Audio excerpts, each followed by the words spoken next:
Olá, pessoal! Iniciamos a nossa última transmissão do projeto Conexão Ciência e para fazer esse encerramento, a gente convidou a professora Juliana Cantarelli, que vai falar sobre a reforma no ensino básico. Esse tema, ele é fundamental, né, o conhecimento dele para todos os profissionais que já atuam ou que atuarão, né, na educação. A professora Juliana Cantarelli, ela é formada em licenciatura e bacharelado em Ciências Sociais, ela é mestre em Educação pela Universidade Federal de Santa Maria e doutora também em Educação pela Universidade Federal de Pelotas. A Juliana, então, hoje, ela vai falar um pouquinho sobre o histórico dessa reforma e sobre as implicações que todas essas mudanças terão na educação básica. Juliana, eu gostaria muito de agradecer a tua presença hoje aqui. É muito importante para os nossos alunos, que vão ser os futuros professores, né, estarem cientes dessa reforma. E é isso, gostaria de lembrar aos nossos alunos que as perguntas de vocês são bem-vindas e elas sempre enriquecem as nossas discussões. Eu passo a palavra para ti. Mais uma vez, muito obrigada, Juliana. Então, tá. Eu que agradeço, né, Sofia, agradeço o convite do grupo da licenciatura em Ciências Biológicas, e é uma alegria estar aqui também, até porque grande parte de quem está nos assistindo e vai nos assistir também são meus alunos lá no curso, né, de Biologia, de Matemática, e é bom também a gente poder compartilhar um pouquinho daquilo que a gente estuda, né, porque o conhecimento ele tem que ser compartilhado, né? Não adianta a gente estudar para ficar quente. Então, eu penso que estudar as políticas educacionais é uma coisa interessante e também eu até acredito que é algo que todas as pessoas que estão ou que serão envolvidas com a educação de alguma forma, elas acabam tendo que saber, né? Porque são as políticas educacionais que vão dar os rumos da educação que a gente tem no país, que a gente gostaria de ter, ou por aquilo que a gente luta enquanto profissional da educação, né? Então, eu agradeço, é uma conversa, né, Sofia? Fico à disposição também para as perguntas, para os questionamentos. Eu participo do grupo de pesquisa em políticas educacionais da Universidade Federal de Pelotas, que é onde eu fiz o meu doutorado, professor Álvaro. Então, a gente estuda as políticas, não necessariamente a base, talvez tenha questionamentos que eu talvez não saiba responder, mas que a gente pode buscar também saber, porque a gente estuda, de algum modo, todas as políticas que estão acontecendo, né, agora em especial as da pandemia e tal. Mas a gente tem um grupo forte que estuda, e a base é uma das coisas que a gente tem estudado, assim como a reforma do ensino médio. Então, vamos tentar começar aqui com a apresentação. Ótimo. Daí tu vai me dizendo, Sofia. Eu vou te guiando, sim.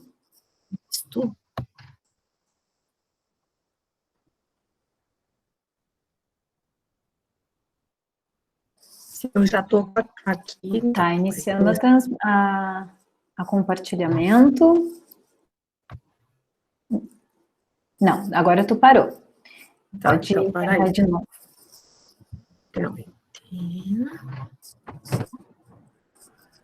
E compartilhar.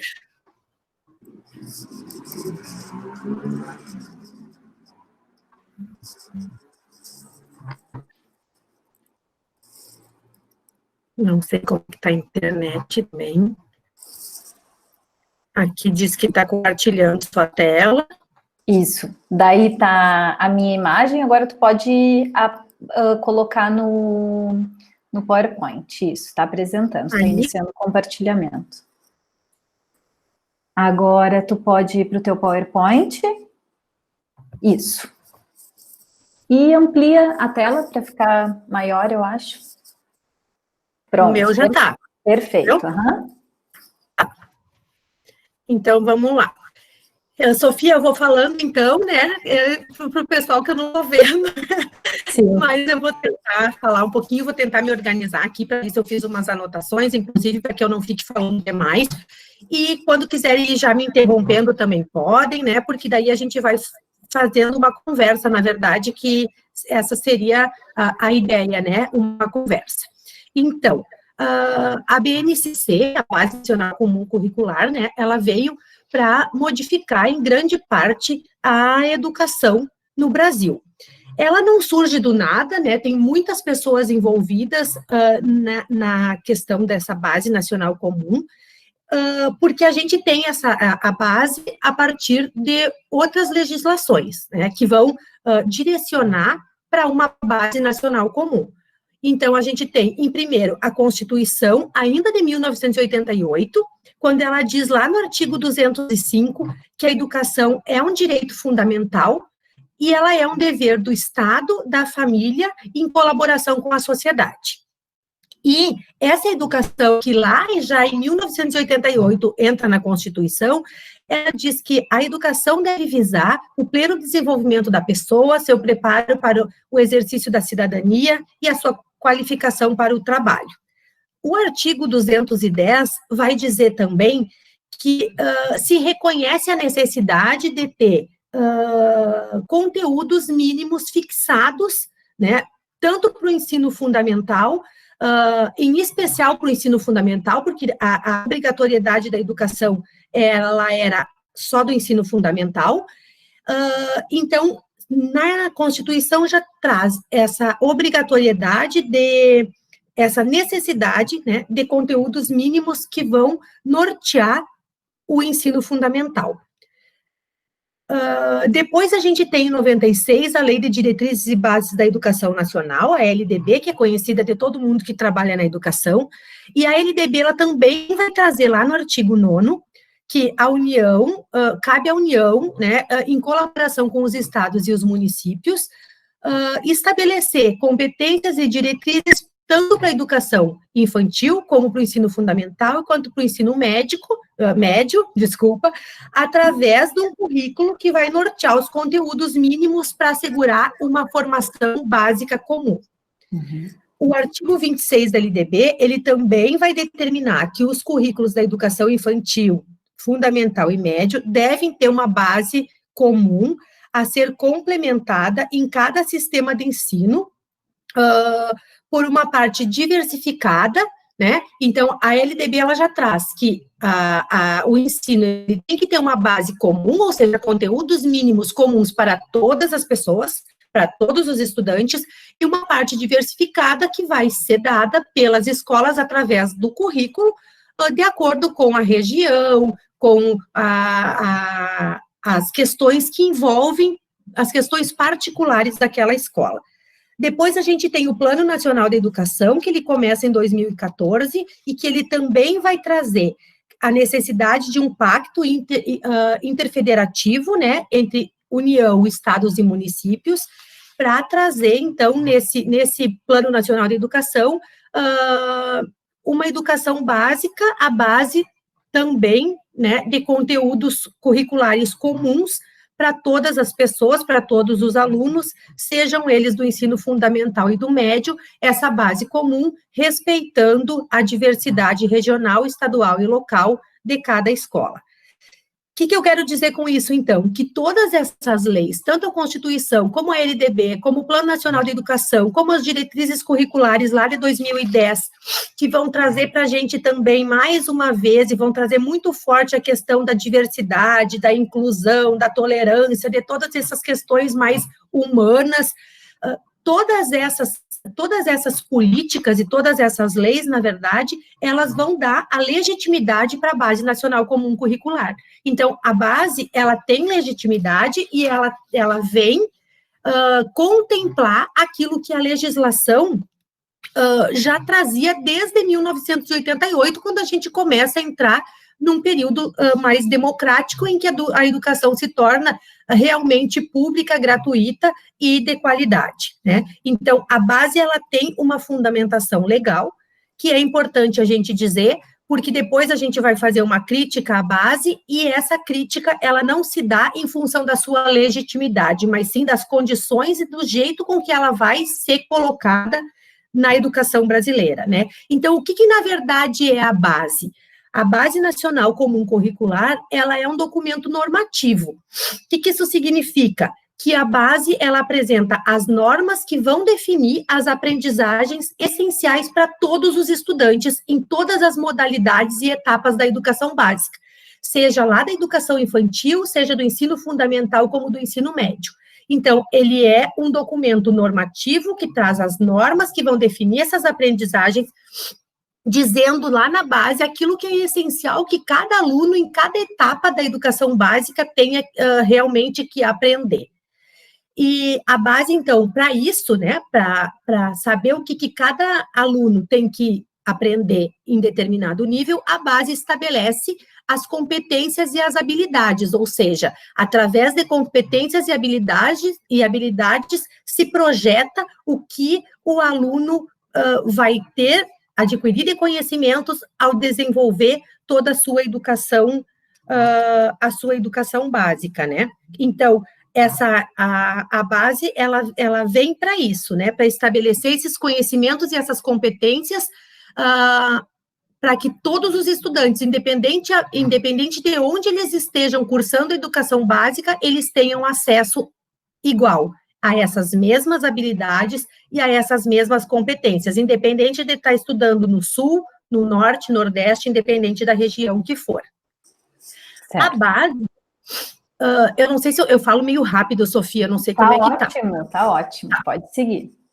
A base, ela é um documento extenso, tem mais de 500 páginas, e por que ela é um documento extenso? Porque quem ainda não deu uma olhada na base, é bom, né, dar uma olhada, até porque eu aconselho, assim, que cada área do conhecimento, aqui o pessoal da biologia, da matemática, que devem ter alguns alunos aqui também, para ir ver quais os conteúdos que estão na base. Por que ver quais os conteúdos que estão na base? Porque a partir de agora é a Base Nacional Comum Curricular que vai ditar os conteúdos obrigatórios em cada etapa da educação, né? E então ela traz lá os conteúdos obrigatórios que todo mundo vai ter que aprender. E todo mundo vai ter que aprender, depois a gente vai falar o porquê que ela é igual para todo mundo ter que aprender os mesmos conteúdos, porque se todo mundo aprende os mesmos, a avaliação também vai ser diferente, depois a gente vai falar um pouquinho disso. E vocês vão ver, se vocês olharem, pelo menos a parte das ciências humanas, o conteúdo, ele fica, com a nova base, o conteúdo, ele enxuga, né? Eu estava conversando com a professora Patrícia de matemática, que falou sobre o novo ensino médio esses dias aqui também para a gente, e ela disse que de matemática, por exemplo, enxugou muito o conteúdo, né? E que ela, inclusive, citou a biologia, a química. Então, é bom a gente dar uma olhada para ver como esses conteúdos, eles foram reduzidos nessa base. E eles são reduzidos por um motivo que depois a gente vai ver, que é o motivo das avaliações externas. Mas, enfim, a base, ela é um documento extenso, tem mais de 500 páginas, tem a introdução, toda a questão das competências, e também por que a base é feita, todos esses marcos legais que eu falei antes, das leis que fundamentam a base, por que ela é importante, os fundamentos pedagógicos que vão fundamentar a base, o pacto interfederativo, que é a União, né, em colaboração dos municípios, estados e a União, e depois vem toda a estrutura da base, que começa lá na educação infantil, ensino fundamental e o ensino médio, tá? O ensino fundamental, na base, ele não muda muito, né? O que mais vai impactar a nova base, na verdade, vai ser o ensino médio, até porque, se vocês lembrarem, o ensino médio também passa por uma reforma, e daí a Base Nacional Comum Curricular e o ensino médio são duas reformas que elas caminham juntas, tá? Então, o ensino médio, depois a gente vai falar um pouquinho disso, é o que mais vai sofrer o impacto da nova Base Nacional Comum Curricular. O ensino fundamental, ele não muda muito, né? O que vai mudar não é a estrutura, mas sim a questão dos conteúdos. Por quê? Porque, só para vocês entenderem, assim, que, na verdade, a base, ela se afirma na questão dos conteúdos, daquilo que se tem que aprender, porque a educação tem que ser avaliada, né? E o Brasil está investindo, e já vinha investindo, na questão da avaliação e das avaliações externas, por isso a Prova Brasil, o PISA, são avaliações, na verdade, que vão tentar mensurar o nível de conhecimento dos alunos, o que depois a gente vai falar um pouquinho. Então, por que a base, ela foca muito no que aprender e como aprender? Porque se tu sabe o que tu tem que realmente aprender e como vai fazer isso, o resultado da tua prova depois vai ser um resultado melhor. Então, é nisso que a base está se afirmando, tá? Então, o ensino fundamental, na base, ele vai estar organizado nas 5 áreas do conhecimento, tá? Cada área do conhecimento vai ter as competências específicas, depois eu apresento para vocês quais são as 10 competências de que todos os alunos, teoricamente, devem desenvolver. Esse ensino fundamental, que vai ter que desenvolver essas competências específicas ao longo dos 9 anos.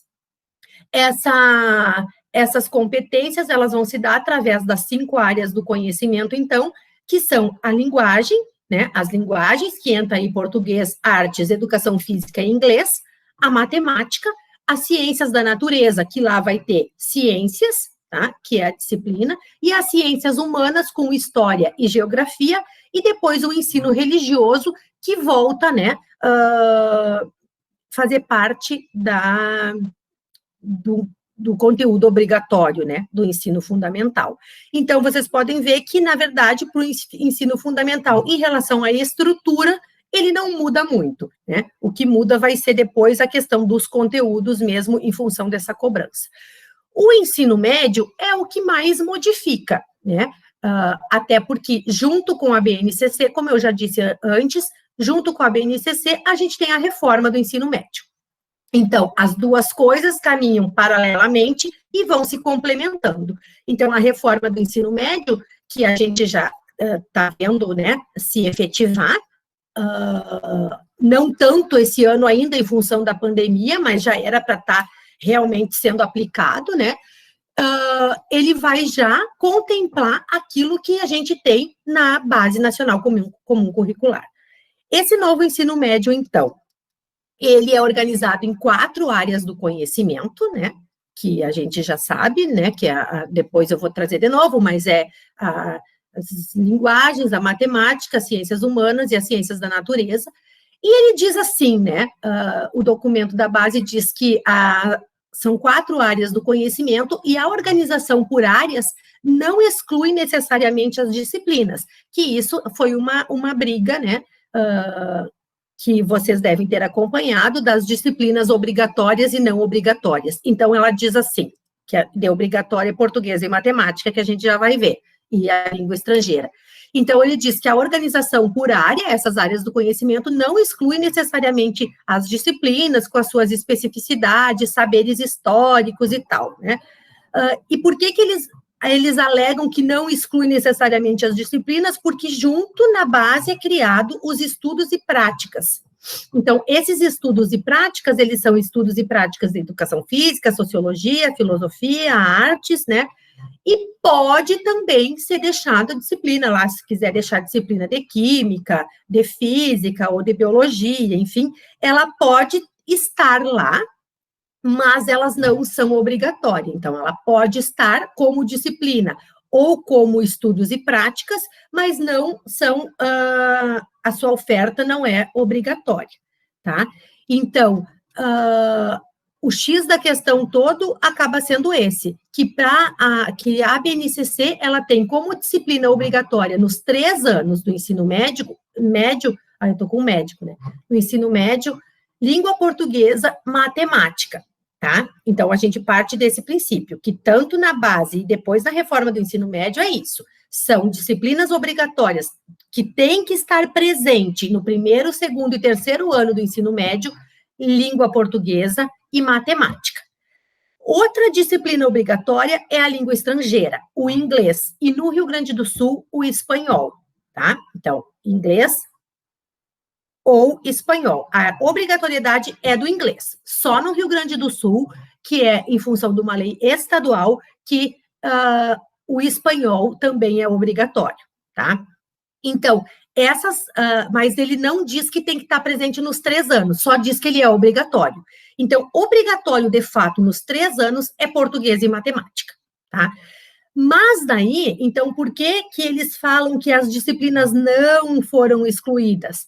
Eles dizem isso por quê? Porque a BNCC define as competências e conhecimentos que vão ser oferecidos no que eles chamam de uma parte comum. E essa parte comum, ela vai ter 1.800 horas. 1.800 horas nos 3 anos, tá? Então, não é 1.800 horas por ano, não. São 1.800 horas nos 3 anos, são 3.000 horas ao todo, nos 3 anos do ensino médio.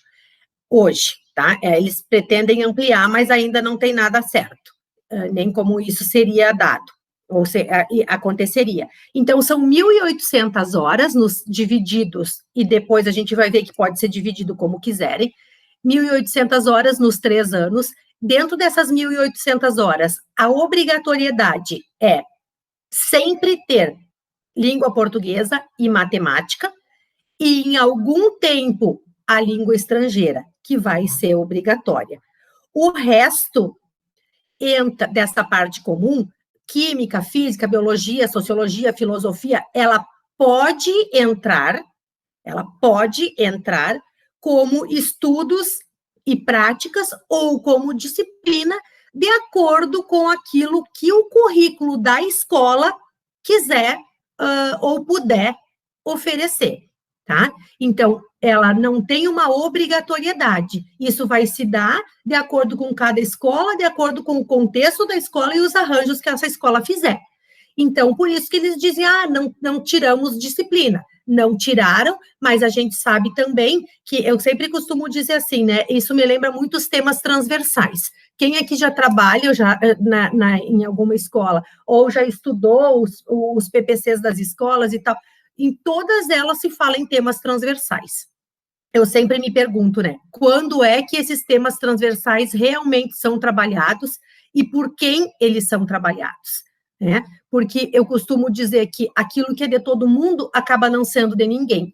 Então, quando tem todo mundo um monte de conteúdo para trabalhar, uma limitação de carga horária, pergunto, esses temas transversais, eles são realmente bem trabalhados ou eles vão ser trabalhados em algum momento muito específico, porque está todo mundo querendo e precisando terminar aquilo que realmente contempla a ementa da sua disciplina, né? Então, essas 1.800 horas, quando eles dizem assim, vão abranger, né, várias questões, estudos e práticas, disciplinas, todos esses estudos de sociologia, filosofia, das humanidades, tudo isso vai estar junto nessas 1.800 horas?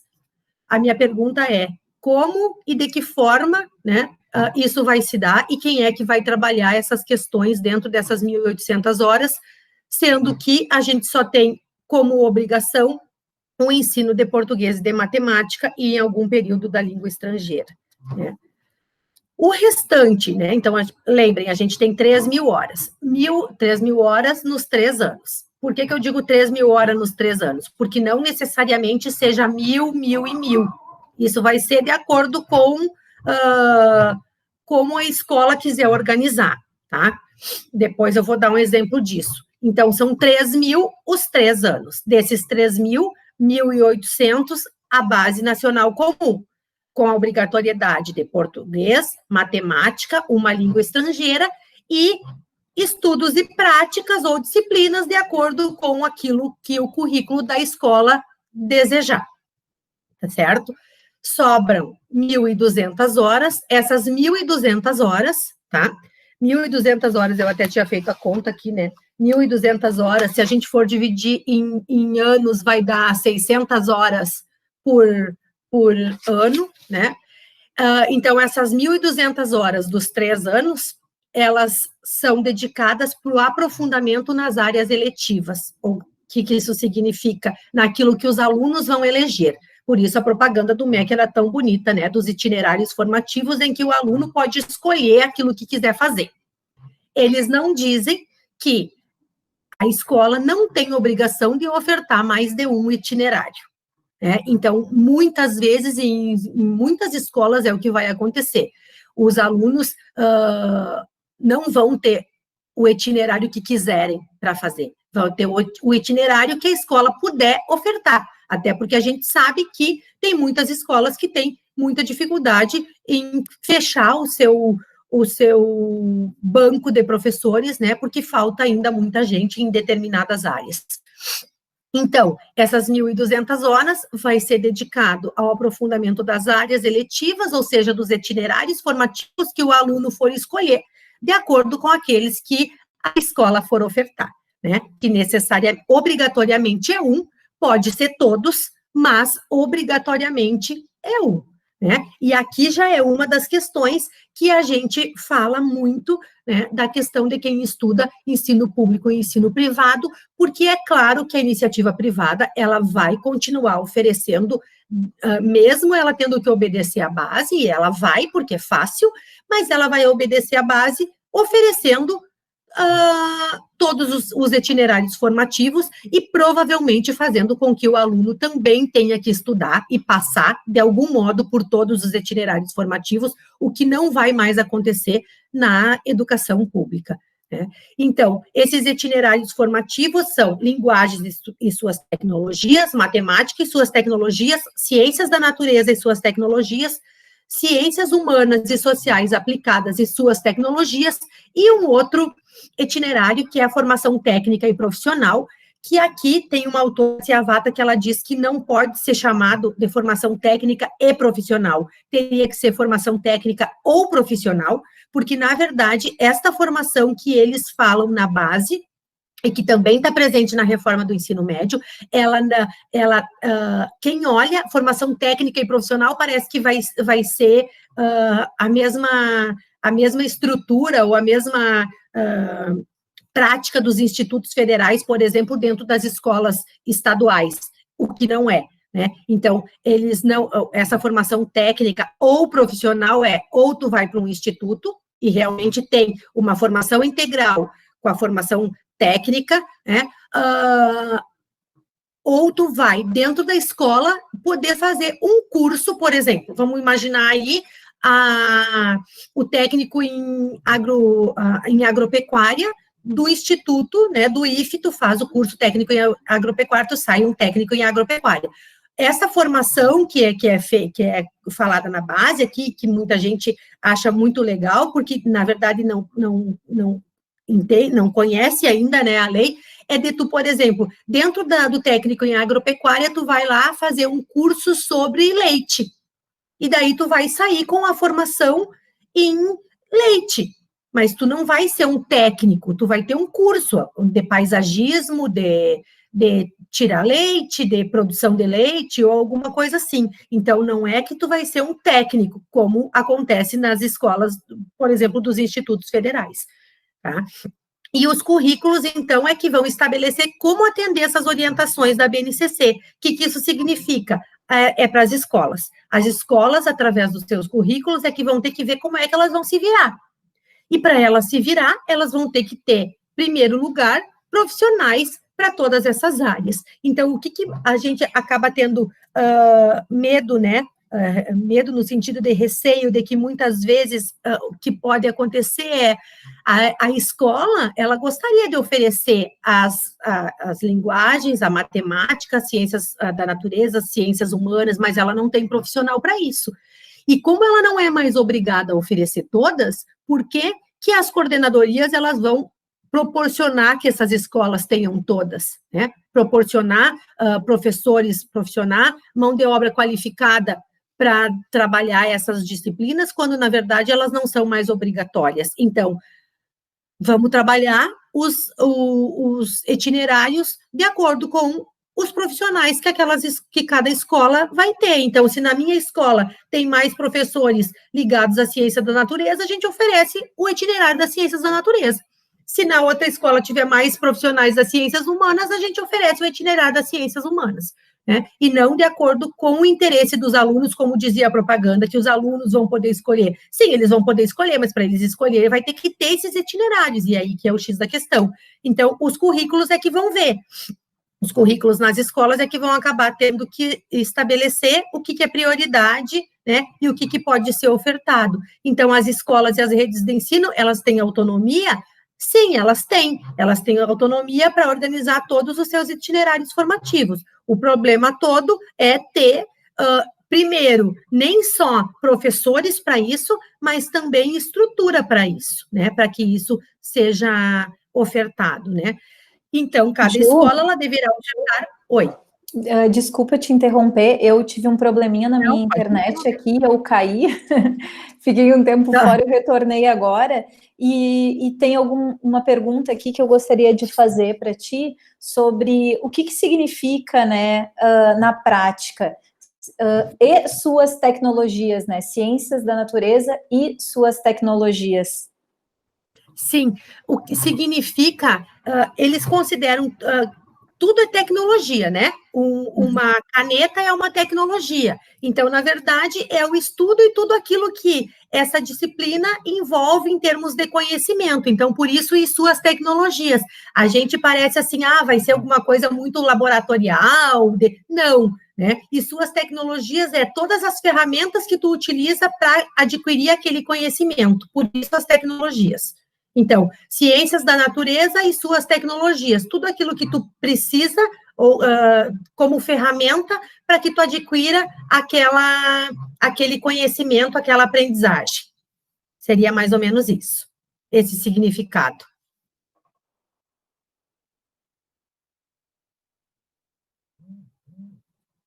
Sofia?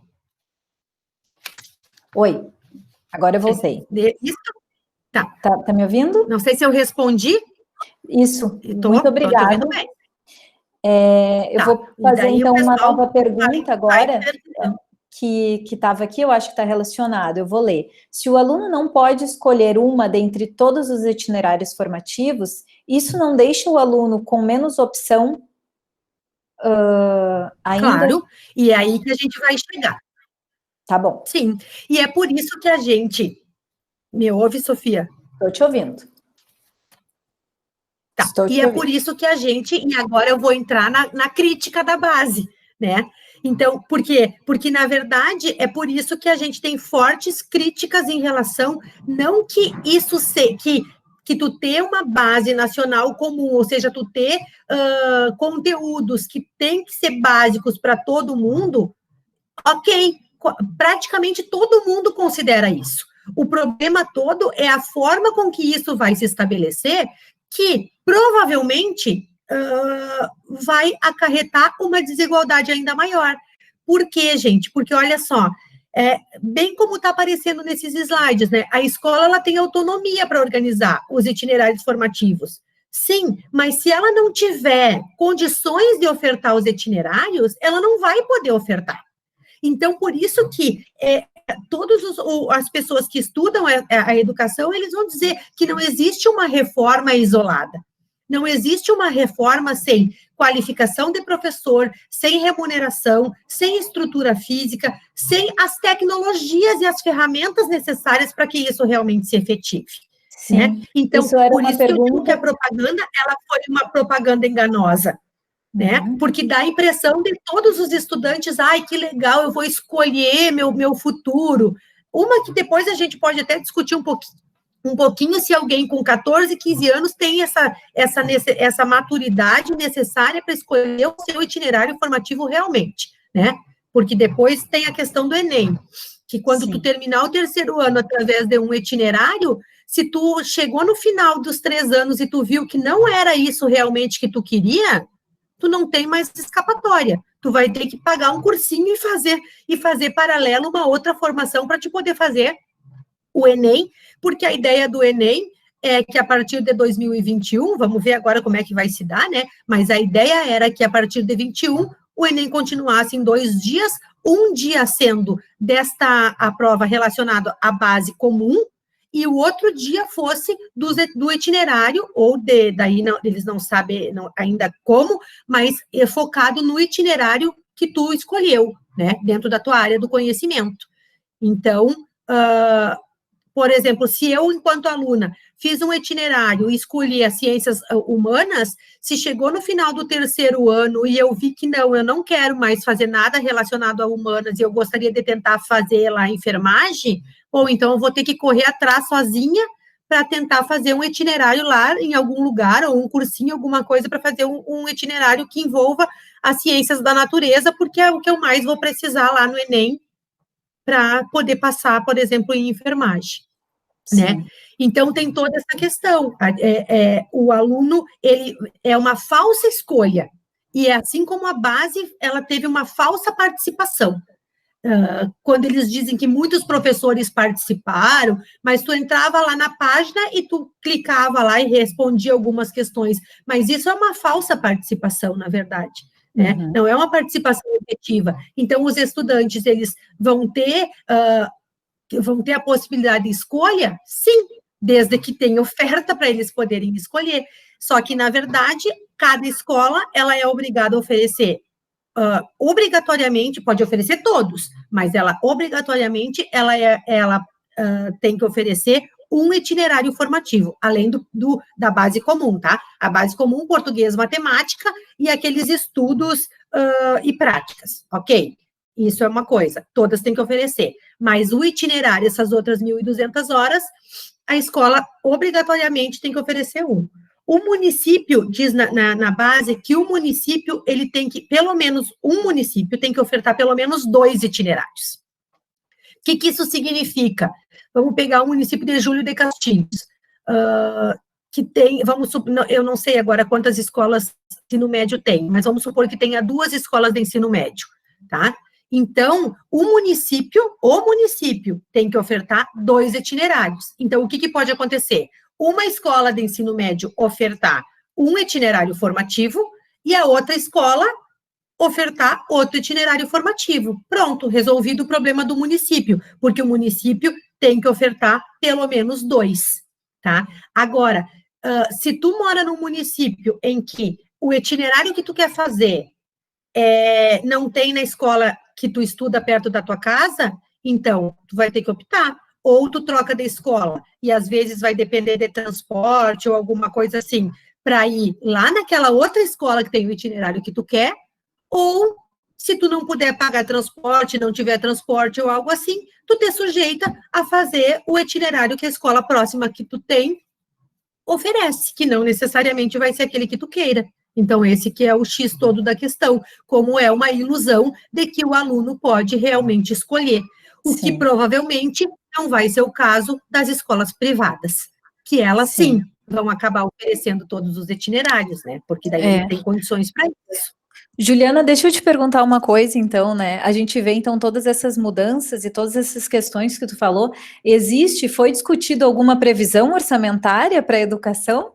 Para apoiar isso? Não. E até se vocês forem lembrar, a gente teve a PEC a PEC, que número que era aquela PEC? A de congelamento de gastos, vocês lembram?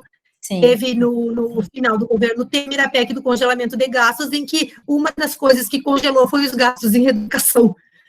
Então, a base vai ser implementada sem nenhuma ampliação de orçamento para isso. Muito pelo contrário, os gastos com a educação estão congelados já faz, eu acho que vai fazer 2 anos, né? Sim, de acordo com a emenda constitucional de 95 aqui. O Anderson nos postou aqui. Isso. Então, a gente não tem. Então, a gente tem uma lei que obrigatoriamente tem que ser colocada em prática sem considerar estrutura, sem considerar as condições, sem considerar toda essa preparação. Porque, na verdade, essa lei ela tem um foco que eu já vou chegar nele daqui a pouquinho. Eu acho que eu não estou, eu estou tentando controlar aqui a hora. Tudo bem, pode ir adiante, nós estamos bem. Só estou tentando lidar com a instabilidade da minha rede. E pelo que eu vi de alguns alunos também, mas estamos indo bem, pode seguir. Tá, e daí vão perguntando que o que eu consegui, a gente vai conversando. E daí, nessa questão toda de como isso vai se dar, daí até trouxe aqui um exemplo, né, da distribuição da carga horária. Então, por isso que, para vocês verem, ó, a gente tem 3.000 horas, dessas 3.000 horas, 1.800 obrigatoriamente para formação geral básica, voltando, que é português, matemática e estudos e práticas, que daí aquilo que a escola, através do seu currículo, entender que tem que constar nesses estudos e práticas, ou alguma disciplina, enfim. E a gente tem as outras 1.200 horas do itinerário formativo, né? Que são esses itinerários, ciências da natureza, suas tecnologias e assim por diante. Então, se vocês observarem ali no slide, né, ele não tem, não tem uma regra de como isso tem que ser desmembrado nos 3 anos. Isso vai ficar de acordo com, inclusive, com as possibilidades que a escola tem, né? Então, se a escola tiver no primeiro ano mais pessoas para tentar que possam trabalhar a formação geral básica, então a escola vai botar, por exemplo, ali no exemplo 3, no primeiro ano, 1.000 horas vão ser, das 1.800, a gente já vai trabalhar 1.000 horas no primeiro ano dessa formação geral básica, e depois vai diluindo nos outros 2 anos as outras 800 horas que faltar, né? Daí, então, por isso que, na verdade, tudo recai para as escolas, né? No quadro daquilo que as escolas têm como possibilidade de fazer. Então, por isso que as pessoas também questionam. Ela é uma lei que, sim, ela vem com uma base daquilo que é importante, os alunos saibam e façam. Sim, ótimo, perfeito. Mas e daí, como isso vai acontecer? Como é que isso vai se dar? Não, a gente sabe que o papel, eu sempre digo, o papel aceita qualquer coisa, eu posso fazer um projeto, coisa mais linda. Agora, como esse projeto vai realmente se efetivar? Para se efetivar, tem que ter condições, né? Então, essa aqui é uma grande questão. Só que em todas as propagandas e tudo que aparece, nunca é colocado isso. Então, é colocada aquela propaganda sedutora, linda, né? Onde parece que os jovens vão ter uma liberdade imensa de escolher, de participar, né, da sua vida com 15 anos, pensando na sua vida futura, sem ter possibilidade de conhecer, né, porque uma coisa que a gente estava conversando ainda, outro dia com a Patrícia, que é foi minha colega do doutorado, que a pesquisa dela é só sobre a reforma do ensino médio aqui no Rio Grande do Sul, que a gente pode correr um risco gravíssimo, né, de que, por exemplo, pensem o seguinte, esta formação geral básica, onde a gente tem 2 disciplinas obrigatórias, que é português e matemática, então, 1.800 horas, português, matemática e uma língua estrangeira. E daí mais uns estudos e práticas conforme o currículo e a escola puder ofertar.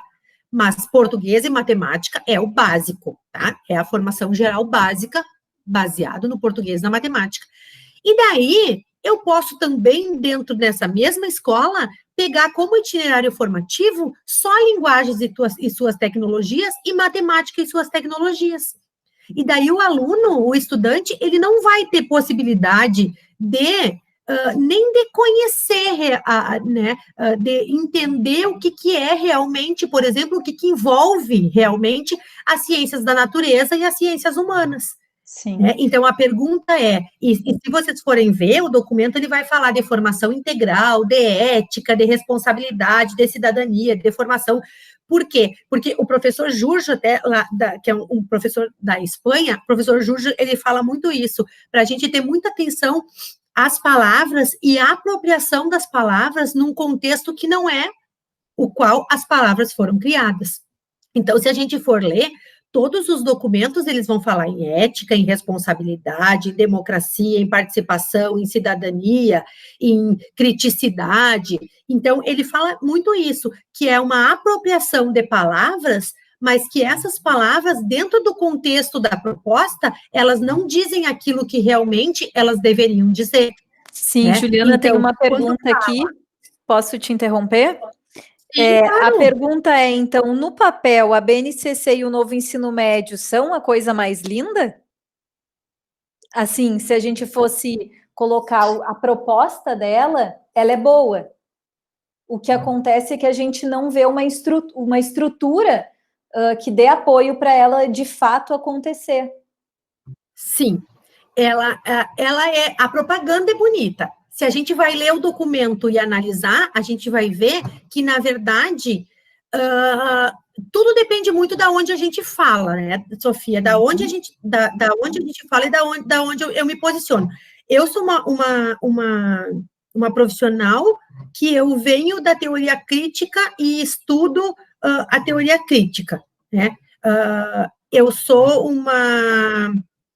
eu não defendo o empreendedorismo como fonte de partida, e eu não estou dizendo que isso não é necessário, mas a escola não é uma empresa.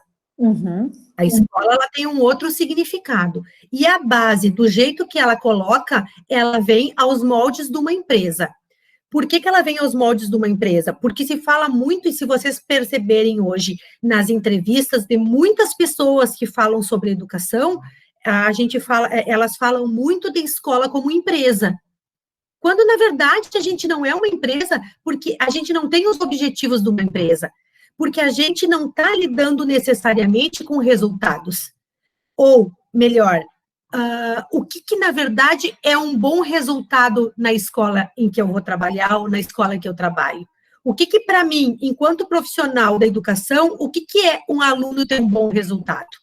Eu penso que isso é uma pergunta que a gente também tem que se fazer, porque isso também vai nortear o meu papel enquanto docente, né? Então, por que, na verdade, se a gente for ler a base, a gente vai ver que ela não é uma beleza, porque ela tira a oportunidade dos alunos se construírem na sua totalidade, porque ela fragmenta o conhecimento, porque ela foca, e por isso eu já botei esse slide, no desenvolvimento de competências e não do conhecimento. A base, ela, pouquíssimas vezes, ela vai falar, de fato, em conhecimento.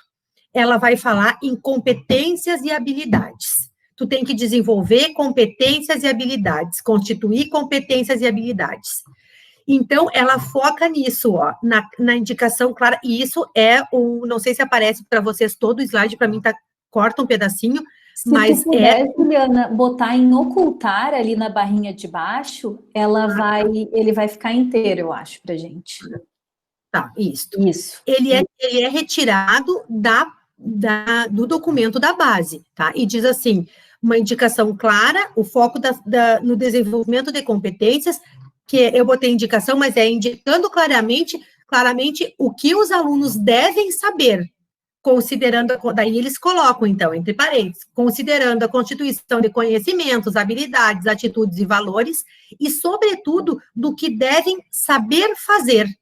Então, aí que é o foco das competências, o que o aluno deve saber e o que ele tem que fazer para saber aquilo que ele tem que saber, entende? Então, na verdade, por que isso? Porque se eu consigo fazer com que o meu aluno aprenda, e eu, como professora, eu tenho técnicas para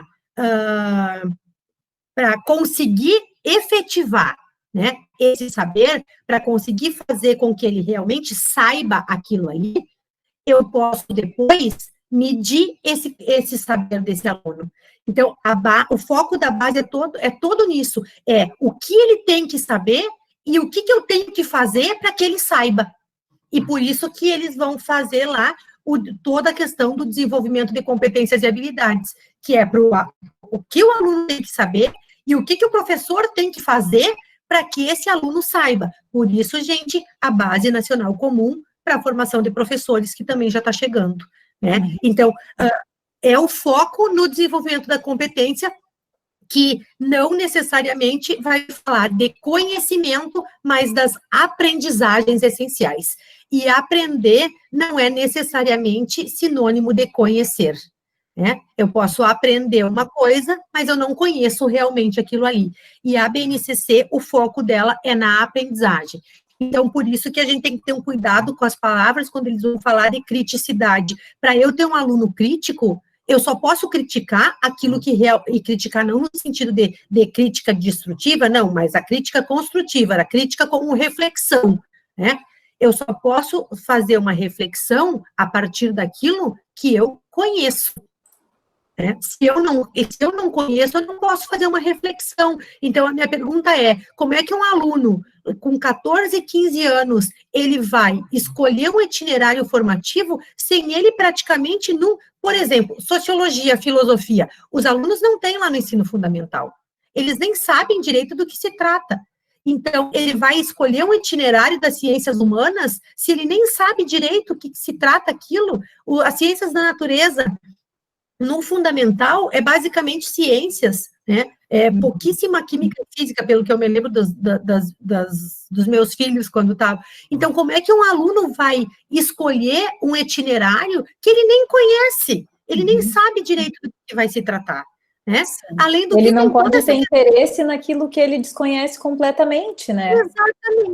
Exatamente. Então, é uma disputa injusta, inclusive para o próprio aluno, é injusta entre as áreas do conhecimento e é injusta para o aluno, que ele não vai ter uma base para poder escolher, por isso que ele corre o risco de fazer os 3 anos e depois se arrepender, porque, na verdade, não era aquilo que ele queria fazer, né? Quanta gente começa o ensino médio sonhando em fazer uma coisa e termina o 3º ano e vai se inscrever para uma coisa completamente diferente, né? Por quê? Porque conheceu outras realidades e descobriu outras coisas, né?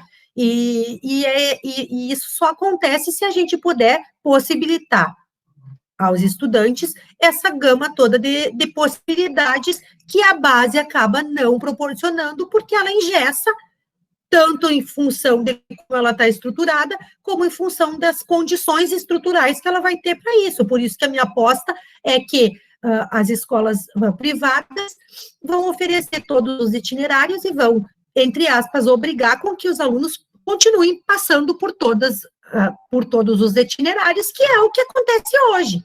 A gente passa por todos os itinerários, porque a gente faz todas as disciplinas, então seria praticamente a mesma coisa. Então, vão mudando os nomes, se apropriando de alguns termos que, na verdade, não condizem realmente com aquilo que vai acontecer, né? Então, eles falam, se a gente for ver, é coisa mais linda, né?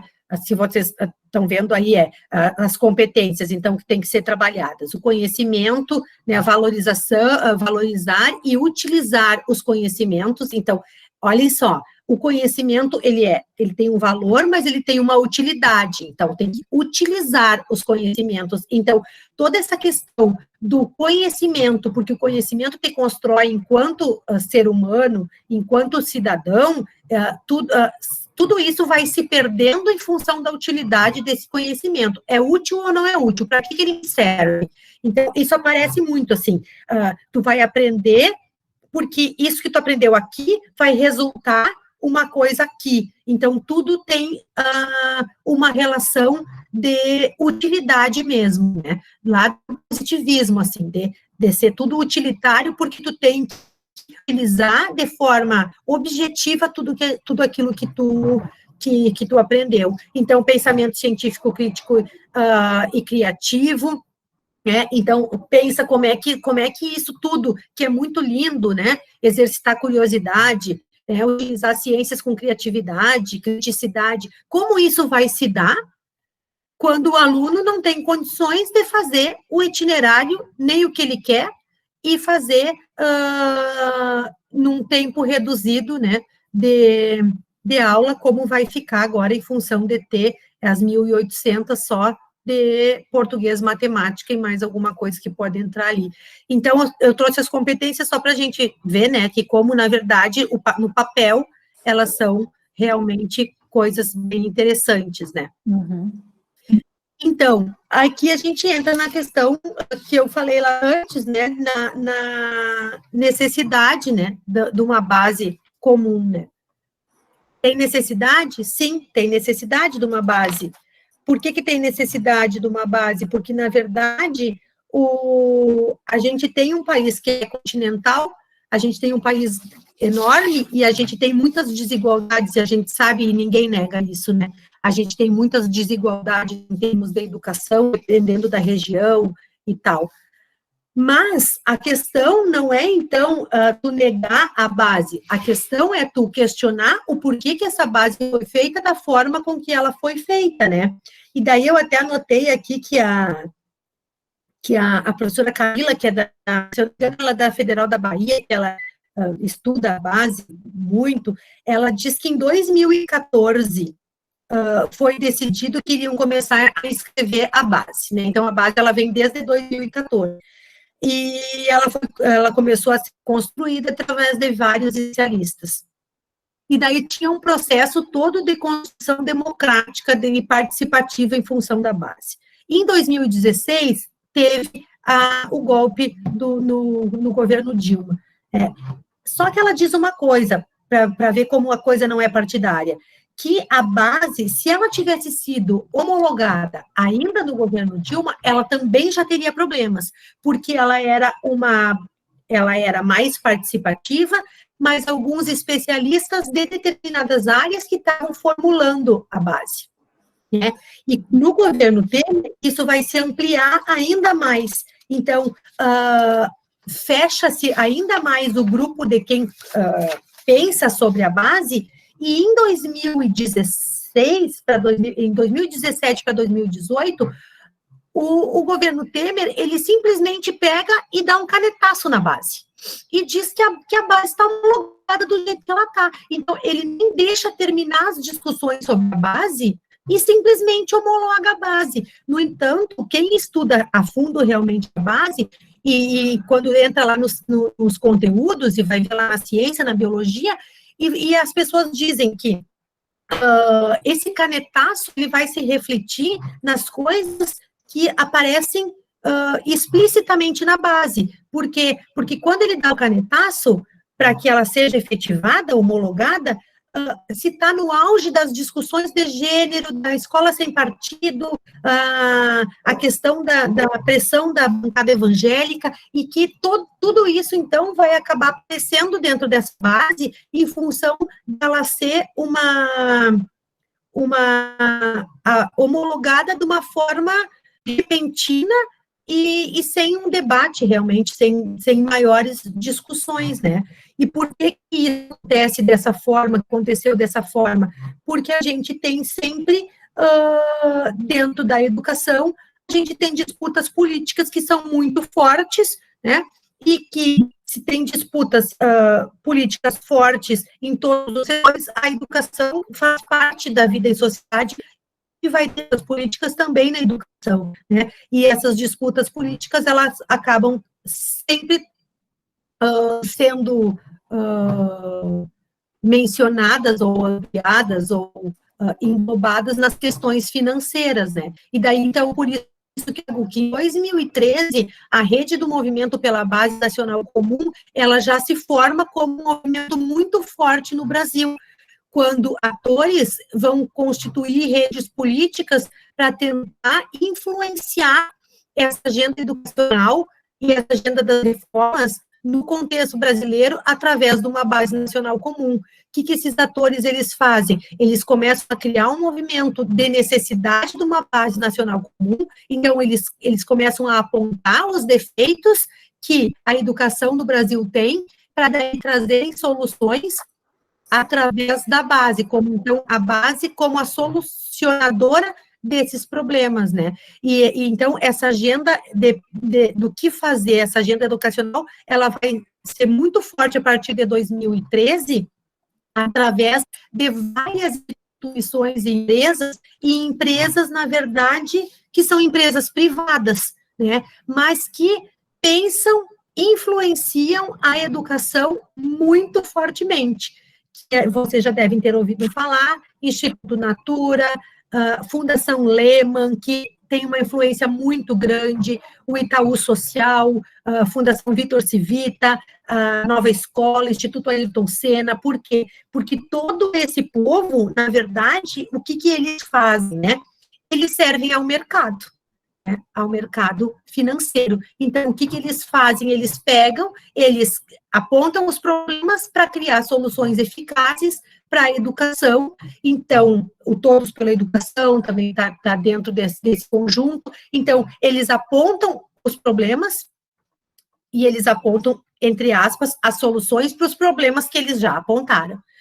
Só que com isso, todas essas fundações aqui, elas não estão aí de graça, né? Elas têm um interesse por trás, que é a questão, grande parte delas, Fundação Lehman, por exemplo, dá grandes consultorias para estados e municípios, criam todo o sistema apostilado, livro didático, então eles criam problemas para a educação e depois eles vendem tanto para as prefeituras como para os estados, plataforma digital, material didático, formação de professor, tudo isso para ser trabalhado dentro das escolas a partir desta lei que obriga todo mundo a trabalhar da mesma forma, né? Então, esse é uma das questões que está muito presente dentro das reformas da educação no Brasil, porque, na verdade, essas reformas, elas são feitas, geralmente, por reformadores empresariais. Todo esse povo aqui, né, a Fundação Lehman, o Fundação Lehman, o dono da Fundação Lehman é entre um dos homens mais ricos do mundo, né? Então, todas essas pessoas aqui, eles são reformadores empresariais. Eles não são, na verdade, educadores profissionais, eles são reformadores empresariais. Então, o que eles fazem? Eles criam, né, tudo isso para que eles possam vender um material, e por isso que eles têm uma defesa tão grande das políticas de avaliação, né? PISA, Prova Brasil. Por quê? Porque quanto mais avaliação externa o país tiver, mais os conhecimentos vão ser direcionados para poder ir bem naquelas avaliações. Então, o que o Instituto Lehman faz, por exemplo? Ele procura organizar material didático para trabalhar nas escolas, para que os alunos dessas escolas se saiam bem no PISA, por exemplo. Né? Então, a nota daquela escola vai lá em cima. Então, quanto mais engessada a gente tem, e é isso que a base faz, quanto mais ela dita o que as escolas, os conteúdos que as escolas têm que trabalhar, quanto mais ela dita que conteúdo tem que ser e de que forma tem que ser, muito mais fácil depois esse conteúdo pode ser avaliado. Né? Então, essa é uma das questões da base, que vai trabalhar daí não na questão dos conhecimentos, mas por isso nas competências e nas aprendizagens, porque essas competências e aprendizagem, elas vão ser muito mais fáceis de depois serem mensuradas lá nas provas das avaliações internas e das avaliações externas, né? E isso transforma, então, através dessas competências, dessas aprendizagens, tentar fazer com que os estudantes, eles sejam sujeitos que se tornem capazes de gerenciar suas próprias vidas. E é a lógica do aprender a aprender. E esse aprender a aprender não é no sentido positivo, é aprender a aprender no sentido de que tu é responsável por ti. Então, tu é o empresário de si. Agora está muito isso, assim, que essa lógica da educação como um empreendimento, né, as pessoas, os alunos se tornarem empresário de si. Então, tu é responsável pela aquisição do teu conhecimento. E eu não estou dizendo que a gente também não seja. O estudante também é responsável, mas ele também é responsável pelo seu conhecimento. E ele não é o único responsável pelo conhecimento, né? E a gente está vendo isso agora. Na pandemia ficou claro as desigualdades. Então, o estudante, ele é responsável pelo conhecimento de si também, mas não o único e exclusivo responsável, mas ele tem que ser um empreendedor, ele tem que investir, e por isso que com 14, 15 anos ele já pode escolher o seu itinerário, porque se não der certo, foi ele que escolheu. Então, o Estado não tem mais culpa disso. A culpa, né, essa responsabilização, ela se cai para a pessoa, que ela tem que lutar, ela tem que buscar, ela tem que ir atrás daquilo que ela quer para a vida dela. Né? Então, ela é responsável tanto pelo sucesso, mas principalmente pelo fracasso. Ou seja, se tu não deu certo, a responsabilidade foi tua, e o Estado se desresponsabiliza disso através da educação, que é um dever do Estado. Né? E isso vai acarretar também no modo de ser docente. né? Porque a gente, enquanto professor, também está entrando nesse mesmo formato, né? Nesse mesmo modo de ser, né? Que é a questão da gente ser um empreendedor da gente mesmo, de estar em constante aprendizagem, né? E daí, por isso, o Stephen Ball vai falar da performatividade, que é tu tá sempre... eu nem preciso que os outros me cobrem. Eu tô sempre me cobrando, porque eu tenho que estudar, porque eu tenho que aprender, porque eu tenho que escrever artigo, porque não posso ficar para trás, porque eu tenho que produzir. Então, eu nem preciso que alguém me cobre isso de mim, porque o jeito que as coisas são colocadas é uma cobrança que eu já me faço sem precisar dos outros, né? Então, tudo isso vai aparecer, esse modo de ser professor, como um sujeito que tem que ser flexível, tem que ter aprender várias coisas, está sempre aberto ao aprender, né? Que tem a responsabilização aqui não é no sentido bom, porque eu sou responsável pelas aulas que eu dou, sim, mas é a responsabilização, ou seja, a minha aula, vamos pegar a pandemia agora, eu não posso ser responsabilizada totalmente de uma aula se não está boa, se eu não tenho uma internet decente ou se para quem eu trabalho não me dá condições de fazer um bom trabalho. Então, é essa questão da responsabilização, como o professor tem que é o culpado de tudo, né? Então, por isso tem que estar sempre buscando e sempre se cobrando isso, né? E para isso, então, a gente tem um alinhamento, e daí eu já vou encerrando, Sofia, entre a Base Nacional Comum Curricular e agora a Base Nacional Comum para a Formação de Professores, que está aí. Que começa esse ano, já foi aprovada, se eu não me engano, em 2018, e agora está sendo colocada mais em prática, né? O que essa Base Nacional Comum para a Formação de Professores vai fazer? Vai dizer a mesma coisa que diz para os alunos, vai dizer para nós, enquanto professores, aquilo que a gente tem que aprender, como aprender, o que fazer para aprender. Né? Por quê? Porque tanto essas avaliações como o PISA, a Prova Brasil, todas essas avaliações internas e externas que acontecem para os alunos, a ideia é que elas aconteçam também para os professores.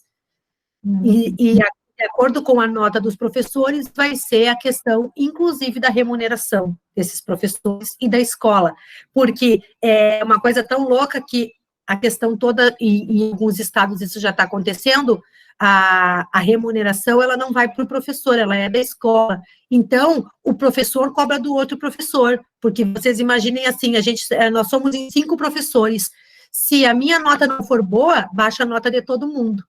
Então, isso faz com que todo mundo coma o fígado um do outro, porque né, todo mundo vai estar cobrando todo mundo. Né? E a Base Nacional Comum para a Formação de Professor, ela vai fazer isso, assim como faz a BNCC para os estudantes. Então, a gente diz que é um alinhamento entre aprendizagem, currículo e avaliação.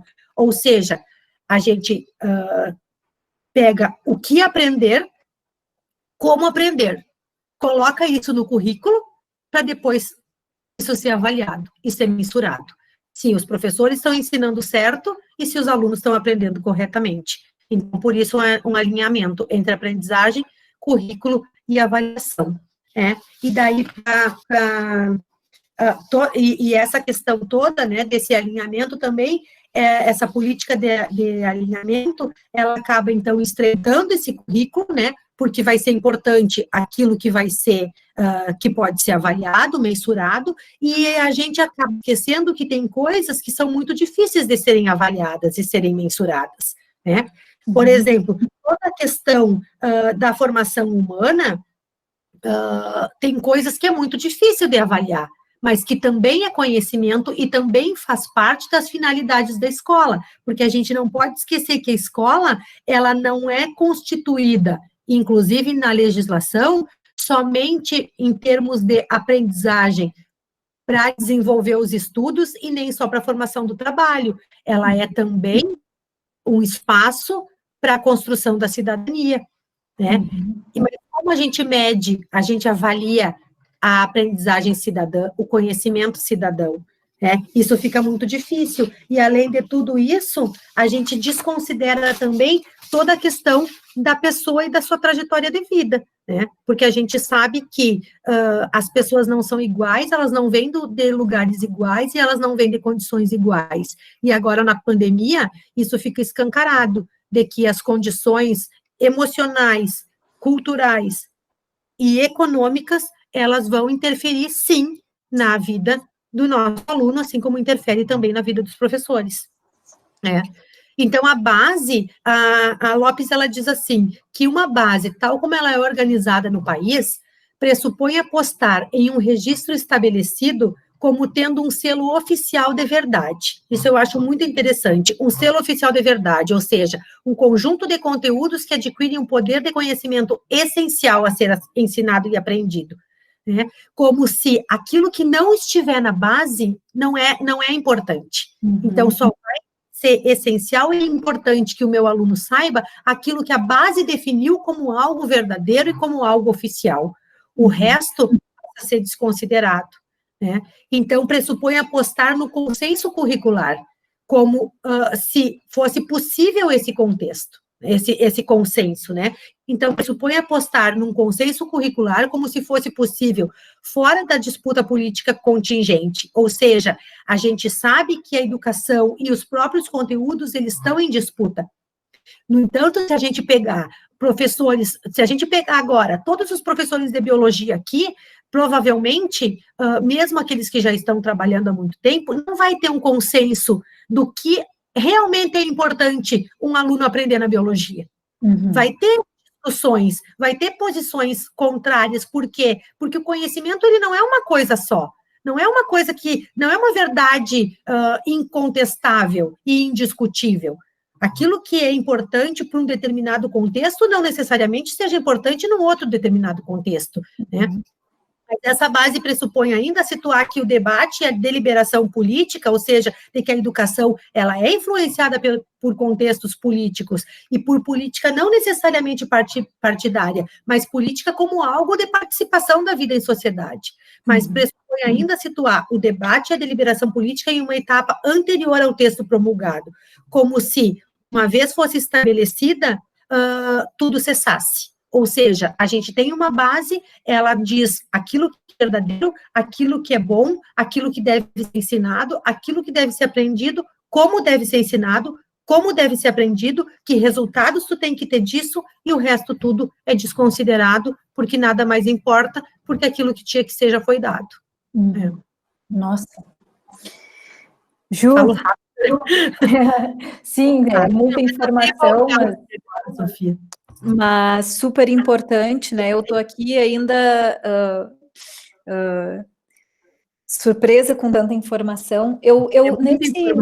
É muita informação e também assim como a gente às vezes conhece o que é, só que tudo que está por trás disso, né? A maioria das pessoas que não estudam a fundo não sabem, né, o que é. E nesse aspecto eu gostaria de perguntar, então, né, como tu falou que esse currículo, ele está se estreitando, né, em termos de conteúdo, a gente vê que ele está se direcionando. Eu queria te perguntar, queria que tu falasse um pouquinho sobre as áreas das humanas, né, como elas ficaram. Eu não sei se tu comentou naquela hora que eu caí aqui do nossa live, mas assim, ela se diluiu, digamos assim, nos componentes, né? Como é que tá essa não obrigatoriedade, mas ela aparece? Como é que tá isso? E eu acho que tu já respondeu qual é o impacto, né, dela não estar de fato presente, mas eu gostaria que tu falasse um pouquinho sobre isso. Sim, olha só, na verdade, a sociologia e filosofia, elas são disciplinas que elas sempre tiveram em situações difíceis, né? Eu sempre digo para os alunos assim, a primeira medida, ou uma das primeiras medidas da educação no governo militar foi a retirada das disciplinas de sociologia e filosofia do currículo. Então, ela sempre teve numa luta, né? Porque ela vem com o objetivo de fazer com que o aluno entre num processo de reflexão da própria sociedade. Então, talvez ela possa se tornar, para alguns, algo perigoso de estar dentro das escolas. Então, retira-se de novo essa obrigatoriedade que ela só se fez presente em 2000 e a partir de 2012, eu acho que foi, 2010, por aí, que ela voltou a ser obrigatória nos 3 anos, agora ela não é mais obrigatória e ela vai se dar como estudos e práticas, né? Então, é aí que está a questão do poder das palavras, porque quando tu lê, ou tu ouve, assim, falar, não, mas não foi retirada, porque ela pode se dar através dos estudos e das práticas, ou depois lá de quem vai fazer, sim, o itinerário das ciências humanas. Mas quem não fizer o itinerário das ciências humanas, daí a pessoa diz assim, não, mas está lá nos estudos e práticas. Mas a questão é essa, se a gente tem uma base que define aquilo que a gente tem que aprender, aquilo que a gente tem que saber, e que isso que a gente tem que saber vai ser avaliado lá numa prova interna e externa, qual é a possibilidade desse currículo, ele focar nessa questão mais humana? Porque aí que está toda a questão, sabe, Sofia? Porque, na verdade, a escola, ela pode querer ter um currículo mais aberto, mais humano, preparando o aluno mais para a vida em sociedade, mas essa escola também vai ser avaliada. E a nota dessa escola vai depender o recurso que a escola vai receber, por exemplo. E o quanto ela vai investir em profissionais especialistas no tema, né? O quanto ela vai querer. Então, aí que tá. Então, é um jeito que, por isso que eu digo que é uma falsa participação e uma falta de democracia, porque tu diz que as pessoas podem escolher, mas, na verdade, não é uma escolha que a pessoa realmente pode fazer. Porque ela não está lá. Isto, então, ela até pode querer escolher trabalhar dentro dessa formação geral, trabalhar realmente as humanidades, mas, para isso, ela vai tirar o tempo do português e da matemática, ou da ciência, e é essas que vão ser avaliadas lá na prova, nas avaliações externas. Então, esse conhecimento todo, ele não vai ser avaliado. Então, eu vou perder, entre aspas, eu vou perder o tempo debatendo esses assuntos que são da sociedade, e vou fazer o aluno não estudar tudo que ele precisa para ir bem lá no português e na matemática, ou eu vou investir no português e na matemática, que daí os alunos vão bem, a minha escola fica bem pontuada lá no IDEB, daí ela vai ganhar muito mais dinheiro, e assim sucessivamente. Então, na verdade, tu diz que a escola tem a possibilidade através do currículo, mas ao mesmo tempo tu vai pelas beiradas e tu não, oficialmente, tu sabe que se ela escolher isso, ela vai ser prejudicada. E o impacto disso, eu costumo dizer o seguinte, Sofia, para os alunos, a escola, e talvez um dos grandes problemas é essa consciência, enquanto professores e enquanto futuros professores, de que, na verdade, a escola, ela é um espaço, sim, de construção de um conhecimento científico, e de preparação para seguir os estudos e preparação para o trabalho. Mas a escola também é um espaço muito forte e muito importante de socialização e de discussão.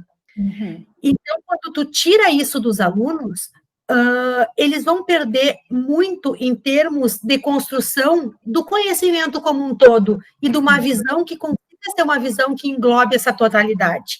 Porque eu costumo dizer, eu posso criar os meus filhos da maneira como eu quiser. Eu sou mãe, entre aspas, eu tenho esse direito. Eu posso falar para ele que ele tem que ser racista, que ele tem que ser homofóbico, eu posso falar tudo isso. Quando é que o meu filho vai ter possibilidade de refletir sobre o que ele aprendeu? Num espaço público. E esse espaço público é a escola. Por que é a escola? Porque a escola é a única instituição em que todos os estudantes, todas as pessoas são obrigadas a frequentar, independente de querer ou não querer. Então, é na escola que tu aprende a conviver com o outro. É na escola que tu tem que ter essa oportunidade de refletir sobre aquilo que tu já sabe e ampliar os seus conhecimentos, não achando que o que tu aprendeu em casa é errado, não é essa a questão, mas é como eu sempre costumo dizer, é a questão de tu entender que o mundo e a sociedade é maior do que o quintal da tua casa, né? E a gente, provavelmente, a grande maioria das pessoas, ela só consegue fazer isso se ela tiver isso dentro da escola. Se ela não tiver, fora, ela não tem uma rede que possa influenciar na construção desse conhecimento. Então, a escola é primordial.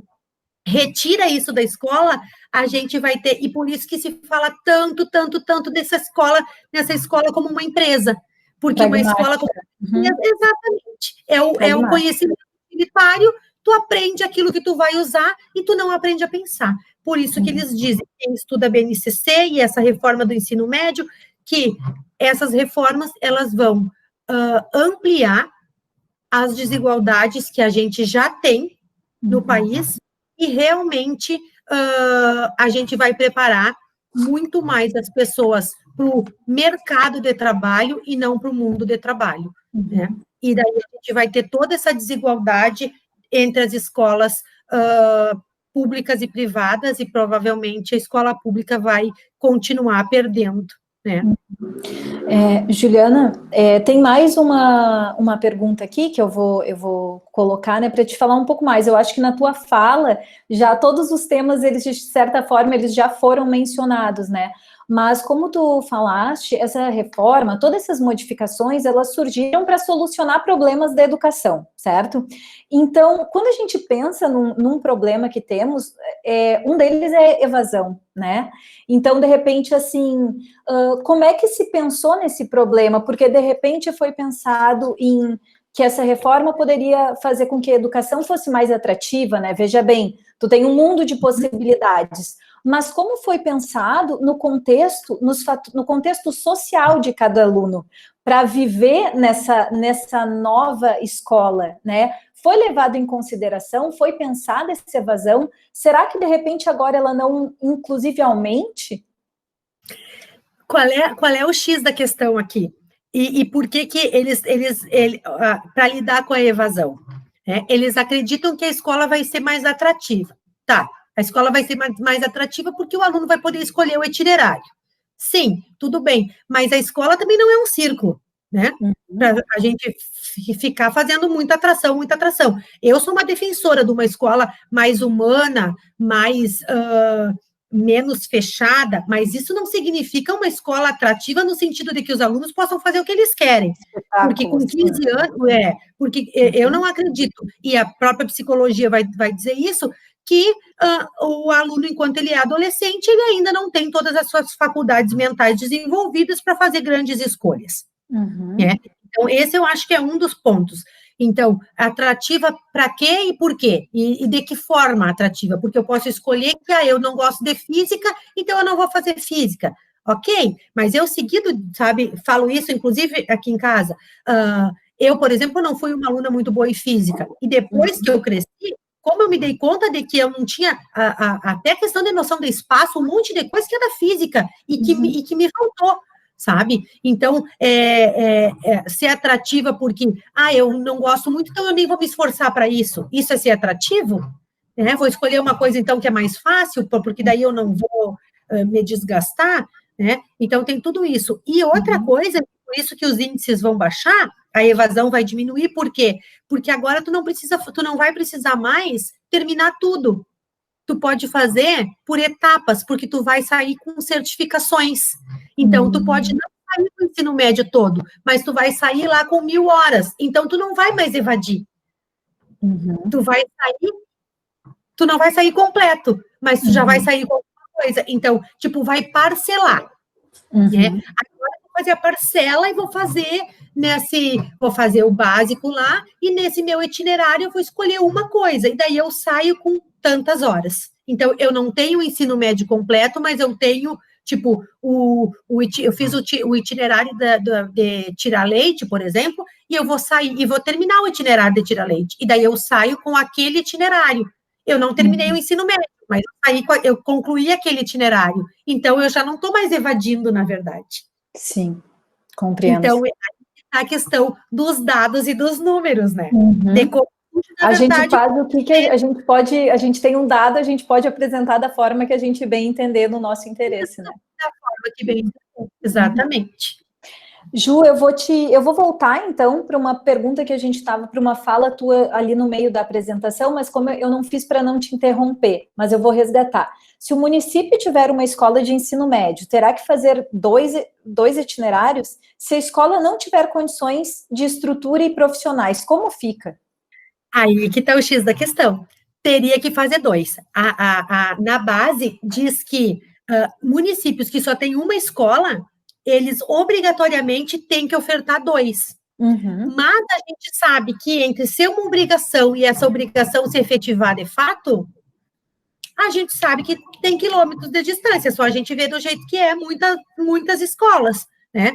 Que é obrigado a ter determinadas coisas, mas não necessariamente elas tenham de fato, né? Então, foi colocado na base e diz que que está escrito na base que foi um pedido dos municípios, da população em geral, assim, que um município tenha que ofertar, se tem só uma escola, tem que ofertar dois. Uhum. Na base diz que sim, né? Mas também tu pode pensar que o município todo de Santa Maria pode ofertar só dois. Sim. Então, aí que está o X da questão, né? Mas, como isso vai se efetivar de fato, não sei também responder, porque é bem isso. Então, por exemplo, o município que eu vim, Dona Francisca, tem uma escola do estado só, de ensino médio. Ela teria que ofertar dois itinerários, pelo menos dois. Agora, se não tem gente, porque vamos pensar o seguinte, hoje, o Estado, a gente vê na televisão, esse ano não tanto em função da pandemia, mas senão a gente via, era junho e tinha escola que ainda não tinha, por exemplo, professor de matemática, professor de química, professor de física, porque ainda não tinha. A lei diz que tem que ter, mas não tinha. E daí, daí a secretaria estava vendo, estavam estudando, ia chamar. Eu penso que isso vai se dar também com os itinerários. Sim. Né? Não vai tem ter como escapar. Não acredito.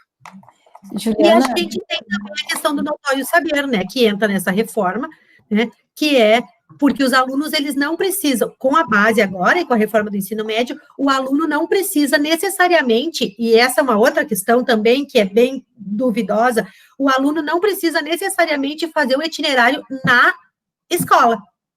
Ele pode fazer um itinerário fora da escola. Então, por exemplo, a escola pode fazer um itinerário, vamos supor, das ciências da natureza, tá? E um outro itinerário fazer técnico e profissionalizante e dizer que o aluno pode ir lá na cooperativa. E fazer um curso rápido lá, trabalhar tantas horas lá na cooperativa, estudar lá uma determinada, né? Daí não sei exatamente como isso aconteceria, mas pode ser feito fora da escola, em empresas, em fábricas, em outras instituições, que não necessariamente na escola. Então, isso também vai ter a escola vai ter que ter parcerias, então. E daí entra toda a questão, de novo, do privado, né? Exato. A parceria da escola pública com o privado, para que o privado entre cada vez mais num espaço que é público, né? Um espaço que é público e que muitas vezes o próprio privado denigre esse espaço público, não porque esse espaço público realmente seja ruim, mas é porque esse espaço público, o privado quer entrar nele, né? É delicado. Juliana, nós estamos chegando a 1h30 de conversa aqui, então eu gostaria de encerrar com mais uma pergunta, né? Tu falou sobre a pandemia, né? E de como a gente está olhando agora, ou de repente de como as pessoas começam a enxergar mais a educação, principalmente a escola pública, né? Eu estava vendo, assim, minha sobrinha, ela está na escola privada, essas pessoas têm internet, né, geralmente. O professor está ali, tem uma internet. Como é que fica? A gente agora está olhando, né? E a escola pública, como é que fica? Então, assim, será que vai existir algum impacto, né, em todas essas mudanças a partir desse momento que a gente está vivendo hoje, esse ano? Ou não, que já foi decidido, vai ser assim? Ai, eu acho bem complicado, sabe, Sofia? Assim, eu procuro ser uma pessoa que eu tenho esperança, sabe? Eu procuro ter esperança, mas às vezes eu não tenho muita esperança. Às vezes eu tenho que me policiar, sabe, para não desanimar, porque eu penso que se a gente desanima aqueles que também Estão convivem de algum iniciando modo com também a a gente, caminhada deles, né? os nossos alunos, enfim. Então eu procuro ser uma pessoa de esperança. Mas o que eu penso? Que a pandemia ela vem mostrar como a escola ela ainda é importante, né? Ela vem mostrar que nada substitui o ensino presencial, que é uma luta muito grande. A base nacional, essa base, ela diz que 20% das aulas no ensino médio pode ser à distância, né? E a gente está vendo, então, e era uma briga, porque muita gente defendia, e eu também defendo o ensino à distância, mas defendo o ensino à distância para um público específico, em determinadas condições, não para substituir o ensino presencial. Então, eu penso que a pandemia, ela vem para, ela, em termos de educação, ela veio mostrar como a escola é importante, como os profissionais da educação são essenciais, né? Para os pais, inclusive, valorizarem um pouco, porque eles estão vendo que como não é fácil educar, né? Como não é fácil essa convivência toda, mas ela vem também para mostrar que como a gente ainda vive numa sociedade extremamente desigual e que a pandemia está aumentando as desigualdades, né? E que, então, realmente, se a gente, quando, eu penso que a gente tem que ter bons olhos quando a gente retornar na forma presencial, porque muitos estudantes vão ficar prejudicados, né? E não por preguiça ou por má vontade, mas muito porque as condições de acesso, as condições de aprendizagem, a gente sabe que tem alunos que têm famílias que os pais não conseguem ajudar a aprender, né? Porque não tiveram um apoio, né? Uma base ali que tá. Sabe? Eu converso com pessoas assim, Juliana, por exemplo, meu filho está lá no 6º ano, eu não sei mais matemática, chega num ponto que eu já não sei mais, eu não sei mais aquelas equações, eu não sei nem por onde começar a ensinar. Então, a gente tem muitos estudantes que não têm essa base em casa. Muitos não, eu até acredito que a maioria, né, Sofia, não tem. Então, eu penso que essa pandemia, ela escancarou tudo isso. A gente tem que ter o cuidado só para que não se criem problemas já com soluções muito prontas, né? Porque eu tenho muito medo disso, assim, porque essas mesmas empresas, como essas que a gente viu aí, que apontam os problemas, elas apontam o problema pensando já na solução, né? Pensando no sentido de vender a solução. E talvez muitos problemas que digam que a escola pública tem, de fato, talvez ela nem tenha, sabe? Porque se a gente for ver, a gente tem boas escolas públicas, a gente tem exemplos de escola pública, e a gente tem uma coisa que eu costumo sempre lembrar: o Instituto Federal é uma escola pública de ensino médio também, e pode ser um exemplo para outras escolas, mas os institutos federais, eles não estão sendo avaliados nos testes, né? Porque quando eles são avaliados, eles estão sempre entre as melhores escolas, inclusive melhores que as privadas. Então, por que nós não servimos de exemplo para o resto do país, né? Para o resto das escolas? Por que o exemplo tem que ser escola privada? Para quem interessa, né, que a gente seja visto como uma boa escola, né? Juliana, eu vou te fazer mais uma pergunta. Eu disse que era a última, mas eu vou fazer porque chegou aqui e eu não quero deixar os... na sua opinião, quais as mudanças sociais que acontecerão futuramente por consequências da BNCC? Gente, que difícil. Mudança social, eu penso que ela vai, se ela se efetivar desta forma, ela vai aumentar as desigualdades. E a gente vai voltar num tempo em que a universidade era algo para poucos, e não para todo mundo. Hoje a gente ainda não tem uma universidade para todo mundo, mas a gente já tem uma universidade para muitos. E eu acredito que com a BNCC, nesses moldes, a gente volta a ter uma universidade para poucos, a gente vai ter ainda mais muitos pais gastando até o que não tem para poder botar os alunos, os filhos, estudar numa escola privada, né? Para que, na esperança de que ali eles encontrem um futuro em termos de educação, que eles não têm, não vão ter na escola, na grande maioria das escolas públicas, em função de não ter toda a qualificação. Tem uma professora que diz que a reforma eu até tinha anotado aqui a frase dela, que essa base, ela chega a ser até uma afronta, sabe? Um deboche em termos de sociedade, em função da desigualdade toda que ela pode provocar. Então, eu penso que as coisas não vão melhorar enquanto escola, com esse tipo de escola, muito pelo contrário, né? E quando a gente tira, além de tudo isso, a gente tira as humanidades de dentro da escola e a gente tira o sentido da escola como uma construção de uma sociedade mais justa, mais democrática, mais igual, mais humana, a gente está tirando a oportunidade de muitos estudantes se construírem realmente como cidadãos, né? Então, eu penso que entraremos numa desigualdade talvez ainda maior, né?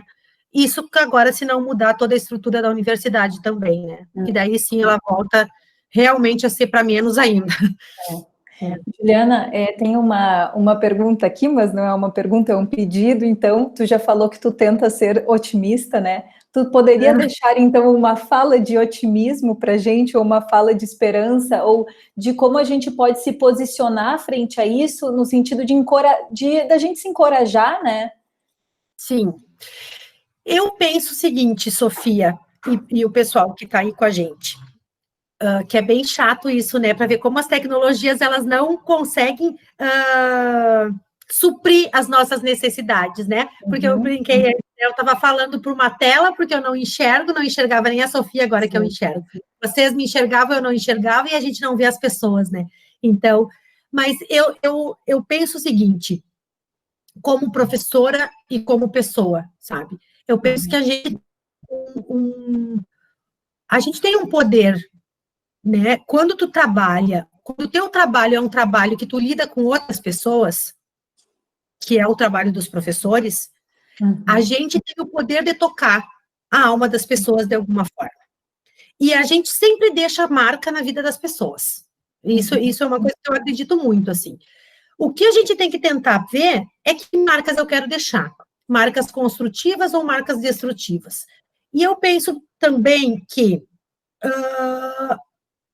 e o Stephen Ball vai dizer isso, a gente tem políticas educacionais que elas são colocadas nas escolas, mas quem desenvolve essas políticas somos nós professores. Então, a gente também não pode dizer que a gente não tem nada para fazer, porque a gente não simplesmente só executa.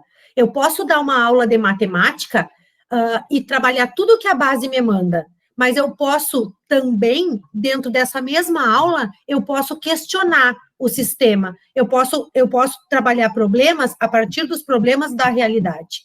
Eu posso trabalhar biologia, eu posso trabalhar ciências, mostrando que lá no livro de biologia não tem nenhuma mulher dentro daquele livro, que nenhum exemplo traz uma mulher fazendo alguma coisa realmente importante, que não existe negros dentro de um livro num país em que a maioria da população brasileira é negra. Então, eu penso que a gente tem uma política que ela é dada, mas a gente desenvolve. E a escola é um espaço que se a gente... E por isso o conhecimento, gente, é fundamental. Porque se a gente, enquanto profissional, a gente tiver consciência disso tudo, a gente tiver consciência de que existem leis, mas que essas leis, elas podem favorecer só alguns e não a grande maioria da população brasileira que realmente precisa da escola pública, se a gente tiver consciência disso, a gente pode criar espaços de resistência dentro da sala de aula, dentro da escola, independente de com base, sem base, com reforma do ensino médio, sem reforma do ensino médio, se as pessoas acreditarem, eu penso muito assim, que se eu acreditar que eu realmente, o que eu faço é importante e que o que eu faço pode afetar para melhor a vida das pessoas, eu posso trabalhar e eu vou trabalhar para que isso aconteça. Independente de eu ser obrigada a trabalhar um determinado conteúdo, de eu aplicar uma prova do PISA, de eu aplicar uma prova do SAEB, independente do que for, eu vou encontrar espaços de fuga para que os meus alunos consigam ver que eles estão dentro de um sistema, que esse sistema está exigindo que eles façam determinadas coisas, mas que a vida é muito mais do que isso. Então, eu tenho esperança, porque eu ainda acredito que ser professor ser professora é algo que realmente pode contribuir muito, muito, muito para que eu sempre penso isso, sabe? Que para muitos dos meus alunos, talvez eu seja a única luz no fim do túnel. Bom, Juliana, muito obrigada. Assim, quero te agradecer imensamente por essa fala tão importante, esse tema tão delicado e por trazer também esse olhar tão humano, né, para todas essas reformas. Assim, eu acho que tem um valor assim imenso para nós, professores, que estamos aqui discutindo isso, para os nossos alunos, como eu falei, que estão se preparando para ser esses professores que vão trabalhar, né? Muito obrigada de coração. Com isso, nós vamos encerrar esse ciclo de encontros que a gente teve, né? Foi muito bom esse encerramento, acho muito importante. Eu queria agradecer a todos os alunos que participaram de todos os encontros, que fizeram perguntas. Eu acho que a pergunta deles, por mais que a gente esteja nesse momento virtual, enriquece as nossas conversas, enriquece o nosso debate e faz a gente ficar minimamente conectado, né? Embora a gente tenha esse medo que a gente está tão desconectado, eu quero agradecer especialmente para o nosso grupo de alunos que ajudaram a gente a desenvolver esse projeto, que estão trabalhando como mediadores, trazendo essas perguntas aqui que eu estou te passando, né? A gente tem uma equipe de alunos que se envolveram, que ajudaram a divulgar o empenho institucional, divulgar todos os temas, né? Foi muito legal isso, eles ficaram assim lado a lado junto com a gente, e todos os professores também do curso, né, de licenciatura em Ciências Biológicas, que se envolveram, que acreditaram no projeto, que propuseram temas, como te chamar aqui para falar com a gente, né? Então, esse é o meu obrigado, Ju.